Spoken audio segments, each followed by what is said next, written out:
to go over combat rifles. What you would have if you had to go to combat tomorrow. Vinny, man, it's finally good to have you on the channel, man. Definitely. Good. Yeah, thank you for having me. Vinny, you want to introduce yourself to the people? Yeah, as you were saying, my name is Vinny Mondrella.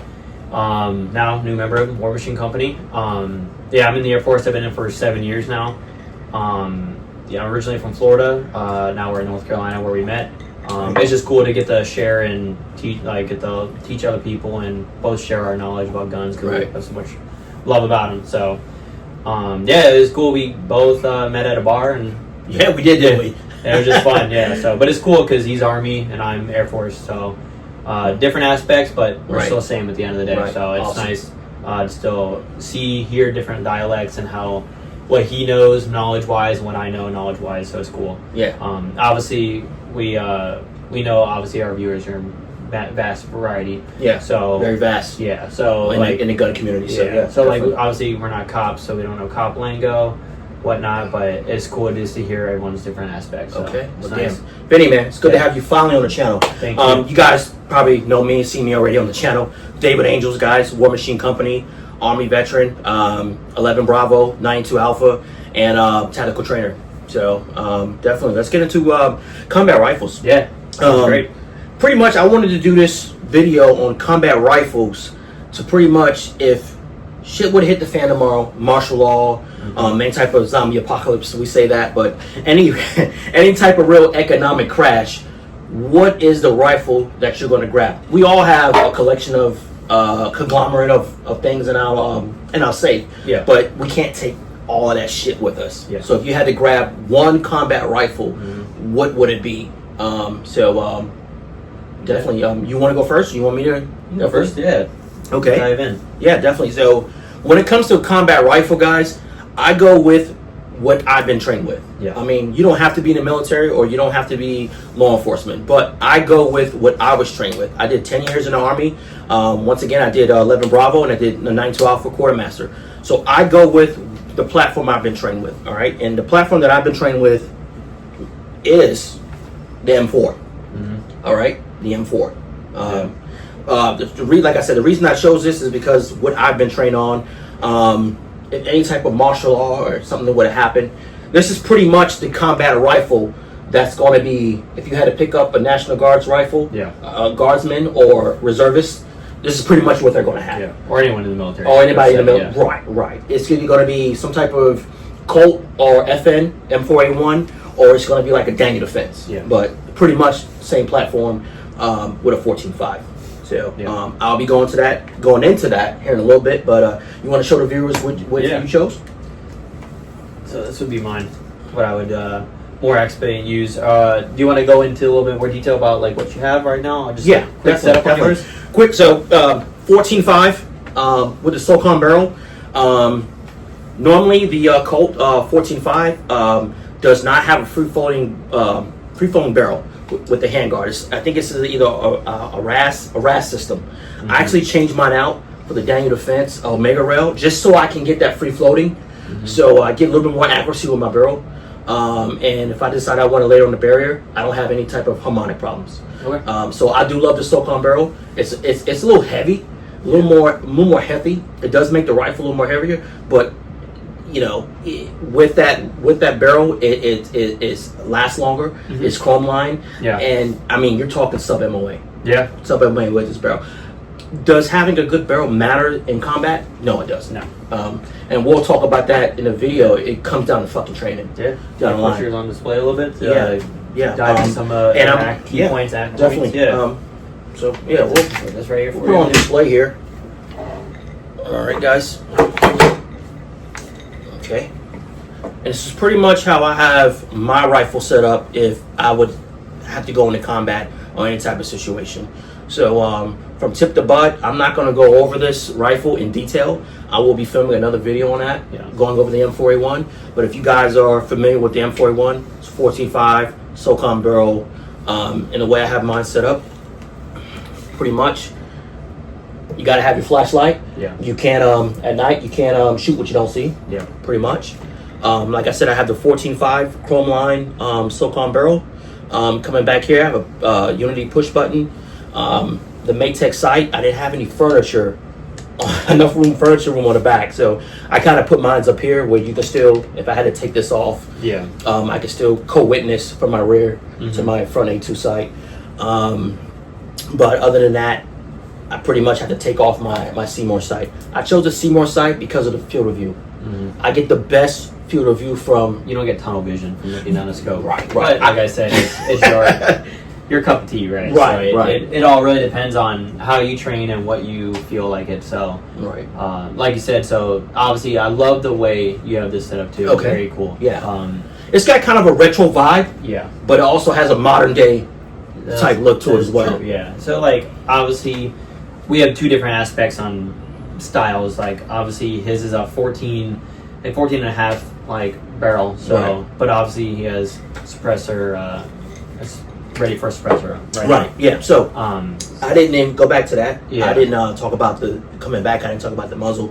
I am running an AEM5 suppressor, so I am running their proprietary collar and brake. Yeah. So I don't like the muzzle on that because you do have a lot of muzzle flash. So Yeah. I mean, let's be real. When it comes to building, there's no free lunch in building a rifle. Very you got to true. take the pros with the cons, right? yeah, very true. Right. So keep coming back. As I said, I am running the Seymour. I love the field of view. It's not the best optic, I would say, for long distance, but I built this rifle mainly for close quarter combat. I have tested it out, and I can get up to 200 yards Yeah. easily with the Seymour. But anything beyond that, I would say it's not. I wouldn't have it for that. Yeah. Durability wise, they make these in two different kinds. They make a polymer and they also make aluminum. I do have the aluminum body, so A little stronger. yeah, a little stronger. And I'm also running it on BCM mount, high mount. So Yeah. it does give me that nice height Yeah. where I'm not bending over and straining my neck, Yeah. straining myself. Or if I want to run night vision gear or anything like that, I'm not leaning over. Yeah. And then coming back, I always tell people the heart of your rifle is going to be your barrel, your bolt carrier group, and your buffer system. So I am running a JP Enterprise full mass bolt carrier group. A little more easy to clean when running that direct impingement system. Yeah. That gets pretty dirty. It's not piston.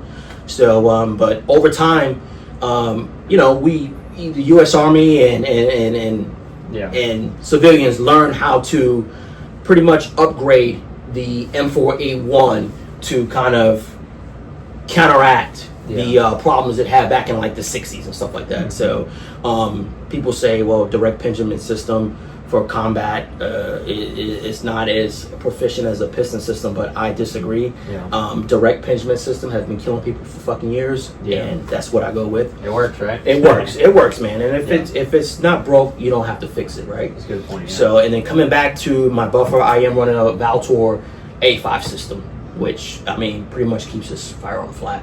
yeah. So and it also comes to end user. You're building the firearm to you. So That's you can look at my firearm and say that doesn't work for me. Yeah, and that's also the first key point. Right Yeah. there. So we have 8 key points when it comes Yeah. to combat rifle, right? Mhm. So our first key point is end user. Do you want to Yeah. kind of piggyback on that? Yeah, definitely. So I love his gun. It is a very beautiful gun, and like he was saying, it's retro, and it also ties into a lot of the key points and stuff. So it's a very cool build how he did it. Obviously with the old school light, but it's bigger and it's obviously old school. There's a lot of upgrade parts to it, and Right. without eliminating a lot of the newer and making it like, oh, I want a futuristic kind of gun. You know what I'm Right. saying? It's what works for him. And that's what makes this so good. And like, if I picked it up, it is a heavy gun, especially with the can on it. But it's perfect for him. He Right. trained on it. He knows it in and out. He obviously did what he wanted to it. Right. And like sometimes, like you said, if it's not a problem, you don't need to fix it. So his stock is just a normal. Right. Normal yeah. waffle stock. I Yeah, mean, normal stock. you just get probably off can't the see it thing. because I have this. Yeah, and if you want, we'll turn around in a second. Right. We have a PEC box, and we can go over other stuff too. Right. But it's just a normal plain stock. There's nothing.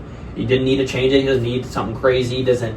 Obviously, you can see up there. There's other stocks like Magpul, all kinds of different variants you can put on there. Right. But it worked for him, and all you really need is a new buffer to make that recoil system. You don't need, and that's comfortable to him. Right. And that's what makes it work. Right. You don't need a cheek riser. Right. That is a cheek riser, pretty much having that spare mag.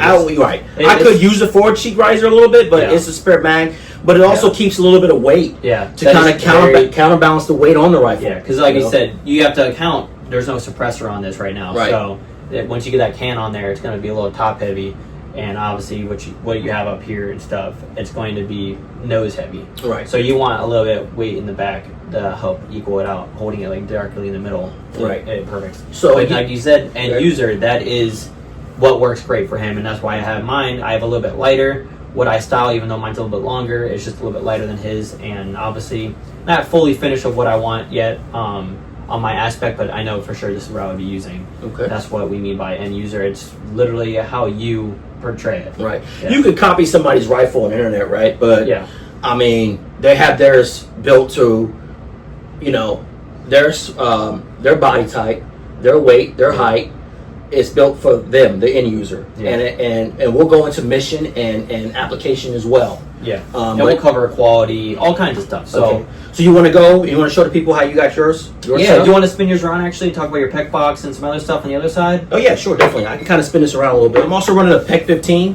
If you can see it from this side. Now I don't have night vision at the moment. I have trained with a couple of buddies' night visions. Yeah. I don't have one, per se of my own.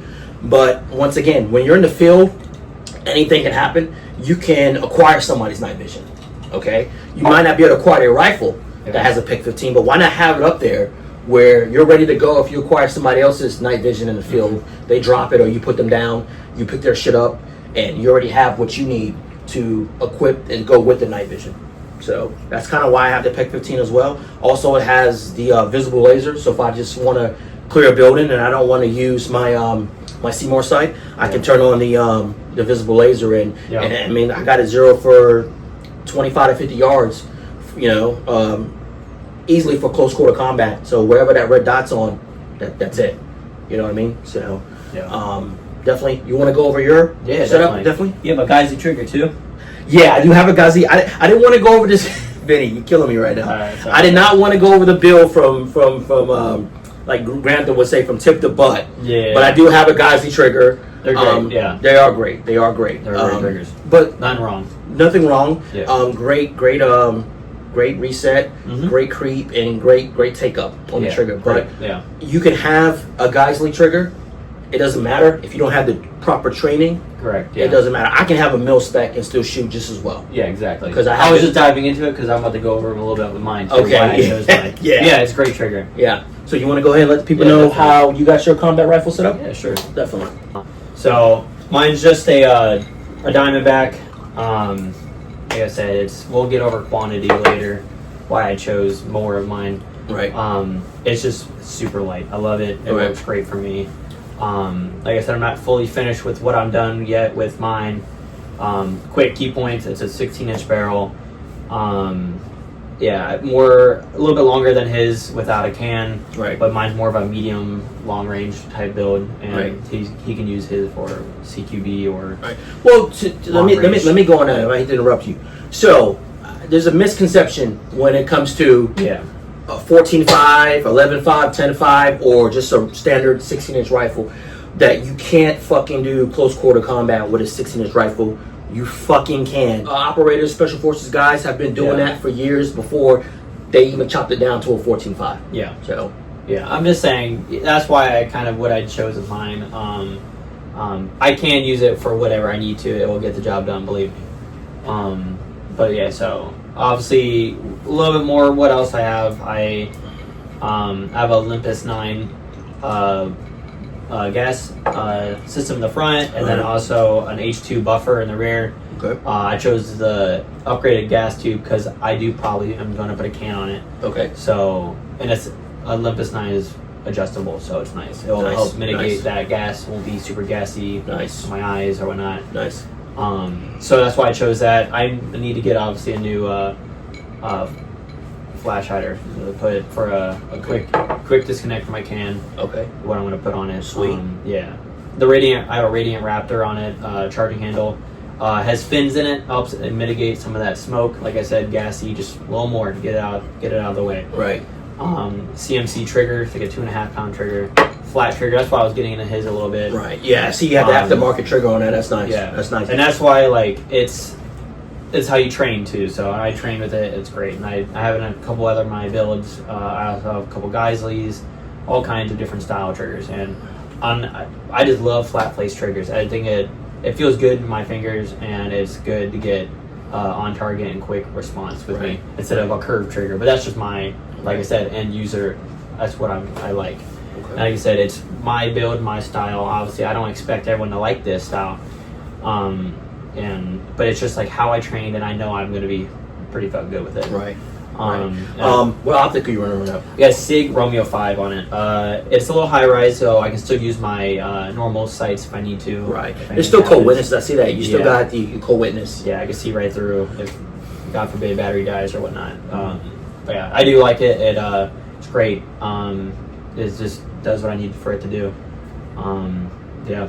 So I just love it. It's great. Cool deal. And I mean, so we went over end user. Yeah. Okay. So let's get to application and mission. Mm-hmm. You have yours set up. Obviously, you have a 16-inch barrel. I have a 14.5. Yeah. You're going to get a little bit more velocity with that 16-inch barrel. They'll be coming out a little bit faster. A little bit faster with the round. A little bit longer distance with the round. But you still can do, and it goes back to what I was saying. You still can do close quarter combat with a 16-inch rifle. Very true. I think that's I think the gun community we can be a little snobbish, and we get spoiled by the short barrel rifles. Yeah. But like I said, if you didn't have a short barrel rifle and you just still wanted to have a 16-inch full-length rifle, you still can do close quarter combat with it, which comes with training, by the way, and you still can do long distance. Very true. Yeah. So you can cover good points there. So. Okay. Let's get to practicality. Number 3, practicality. What do you think with practicality when it comes to setting up your rifle, when it comes to weight and the weight of the rifle, and then you also have the gear you have to wear? Perfect, yeah. So when you talked about yours, you were talking about the PEG 15, and obviously while you have it, you can just take it if you need it. Obviously, some. And to go back to that, if the viewers obviously can see that with me having all this shit on it, it's going to make this rifle a lot more hefty. Yeah, including with the SOCOM barrel that's already heavy. Yes, this is a pretty hefty fucking rifle. It's a pretty heavy guy. Yours is set up for lightweight. Very light. Yeah, I wanted mine light, even though how long it is. I wanted it to be quick, light, agile, but. Obviously, if I'm going to be more agile, I want to be having that also comes to gear and weight, where I'm going to distribute that weight. Right. So, if obviously I want to run a plate carrier, but if I want to be agile, quickness, I'm probably just going to do a like a belt, or I'll do a chest rig, something quick. I'll have 4 mags. I'm not just going to be carrying 1 mag. So I'll have quick access to 5 mags right there, 4 mags, one in the gun. And then I'll have on my belt, I can either have another spare one on my belt or have pistol mags for my pistol with my holster and a backpack. I can be quick, agile, I can move when I need to move. I don't need to be lugging around because I'm going to be putting up, down. I want to be putting that gun. Right. Yeah. And if you're doing missions and you're doing like reconnaissance or anything like that, guys, you are, you're walking and you're going miles and miles at a time with your gear, and very true, and then you gotta count for having a heavy ass fucking rifle on top of that. And then you also talked about having to come up and come down if you're in a combat situation. And over time, I don't care what no one says. You can hit the gym all you want. That shit's tiring. Yeah, that shit's fucking tiring. So having a light off training, but it goes back to training too. But having a light setup, you already have it set up for how you want to go into with training. Not training, but within a combat situation. Yeah, correct. Yeah, when you're training with that kind of gun, it's how it suits you and how it fits for your aspect. So, like I said, if I'm using this a bunch, I'm gonna want lightweight. I'm gonna be quick with it because it's how I trained it, or how I'm going to train that I'm gonna use it. So I love the way mine's set up. I wouldn't probably add too much weight besides obviously putting a can on it per se later. But yeah, it's like exactly what you're talking about when you use yours. You're going to be lugging around, you're going to be a little bit slower, but you're going to have the power, you're going to have all the accessibilities that you need on it. Correct. So Correct. It works out perfect for that person. Correct. So. Now, when I was trained, I mean, I wasn't trained with all of this. Like, you guys, No, don't get it wrong. This is pretty much set up how an SF guy will kind of have his rifle to that extent or that nature. I wasn't issue all this stuff. Okay, I was infantry, but I was just a basic infantryman. Pretty much, I did QRF. I backed up the SF guys that needed us to come out and do whatever. You know what I mean? But I wasn't issue all of this. I was issued the basic essentials to get the job done. Mm-hmm. But the way I have mine set up too is I don't mind having a heavy rifle because I don't know what I'm going to pick up in the field. I might pick up somebody else's rifle or whatever, and I don't mind the weight of the distribution of the weight. Or they may have a light build like you have. Yeah. I just want to. If I have to pick up a heavy rifle, I'm used to how mine's is set up and how heavy it is. Let's get back into training and how important training is when it comes to having a combat rifle. You can have the shit of the shit, aftermarket parts, Geissele triggers, a PEG 15, the works, right? Yeah. But if you're not trained properly, it doesn't fucking matter, right? Yeah. I mean, everyone's seen those memes of people holding those guns and it's like, oh, I'm ready for combat. And you see a guy wearing stupid gear and he has his gun and he has 4 scopes on all rounds, all sides of it. Right. He has 4 bipods on it. Right. All kinds of 50 lasers on top of lasers.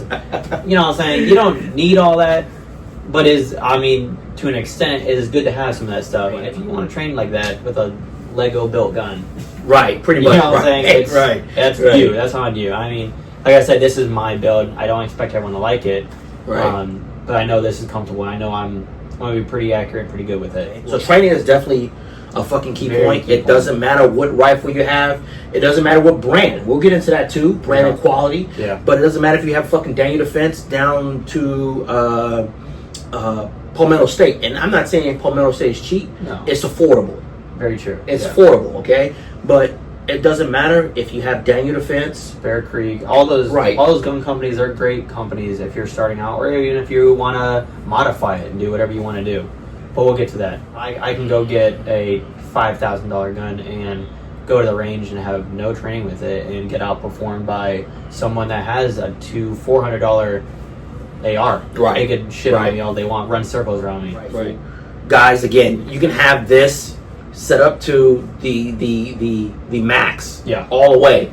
But if you don't have training, you're just creating a platform for someone else to pick up on the battlefield. Very true. That's it. You're making it easy for the next guy because you have no fucking training. You created your class. Right. You have no training.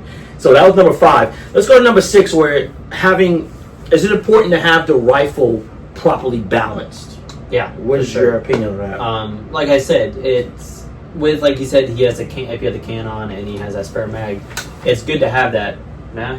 Okay, cool. Yeah. So having that on there, if he didn't have that on, if I hold mostly, if you want to hold like here, you can kind of feel that's pretty balanced. Like I'm not doing much, and I'm dead set right in the middle of the gun. Right. And I'm not scared to drop it this way or this way. Right. I'm right in the middle, and I'm pretty straight hand like this, and I'm doing fine. Now with that can on it, probably be a little more top heavy. Right. The AM5 is a little heavy. Yeah, but I'm saying like having this like little weight in the back, heavier buffer spring, it's going to make it balance and stuff, and that makes it work great for him. And it's a good balanced gun. He made sure where he has stuff is where he needs to be and stuff, so it works great. Especially with mine, you hold it up, it is super light if you hold it right in the middle. Yeah, can I grab yours? Yeah, yeah. I still can transition and clear and do what I need to do 100% with that lightweight rifle. So I love your setup. You're making me want to build a lightweight fucking rifle. It's fun. Yeah, I definitely like yours.